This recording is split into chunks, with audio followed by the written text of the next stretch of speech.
ನಮಸ್ತೆ ವೀಕ್ಷಕರೇ, ನೀವು ಇಷ್ಟಪಡುವಂಥ ವ್ಯಕ್ತಿ ದೂರ ಆಗಿದ್ದಾರೆ. ನಿಮ್ಮ ಹುಡುಗಿ ನಿಮ್ಮ ಹತ್ರ ಮಾತಾಡಿಸ್ತಾ ಇಲ್ಲ, ನಿಮ್ಮ ಹುಡುಗ ಬೇರೆಯವ್ರನ್ನ ಇಷ್ಟಪಟ್ಟು ಮದುವೆ ಆಗ್ತಾ ಇದ್ದಾನೆ.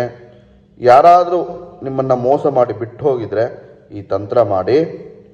ರಾತ್ರಿ ಮಲಗುವಾಗ ವೀಕ್ಷಕರೇ, ಎಡಗೈ ಮುಷ್ಟಿಯಲ್ಲಿ ಕುಂಕುಮವನ್ನು ತಗೋಬೇಕು. ತಗೊಂಡು ವೀಕ್ಷಕರೇ, ಯಾರು ಬಿಟ್ಟು ಹೋಗಿದ್ದಾರೆ ಅವರ ಹೆಸರನ್ನು ಹೇಳಿ ಈ ಮಂತ್ರವನ್ನು ಹೇಳಬೇಕು. ಓಂ ಕ್ಲೀಂ ಕಾಮೇಶ್ವರಿ ಸ್ವಾಹ. ಅವ್ರ ಹೆಸರನ್ನು ಹೇಳಿ ಎಷ್ಟು ಸಲ? 28 ಸಲ ಹೇಳಬೇಕು.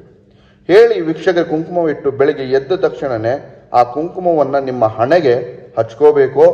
ಹಚ್ಕೊಳ್ಳಿ. ಯಾರು ಬಿಟ್ಟು ಹೋಗಿದ್ದಾರೆ, ಯಾರು ನಿಮಗೆ ಮೋಸ ಮಾಡಿ ಹೋಗಿದ್ದಾರೆ, ಅವರೇ ತಪ್ಪಾಯಿತು ಅಂತ ಹೇಳಿ ಬಂದು ಕ್ಷಮಾಪಣೆ ಕೇಳಿ ನಿಮ್ಮ ಕಾಲಿಗೆ ಬೀಳ್ತಾರೆ. ಜೀವನದಲ್ಲಿ ವೀಕ್ಷಕರೇ ಬಿಟ್ಟು ಹೋಗೋದಿಲ್ಲ, ಶಾಶ್ವತವಾಗಿ ನಿಮ್ಮ ಜೊತೆಲಿ ಇರ್ತಾರೆ. ಮಾಡಿ. ನಮಸ್ಕಾರ.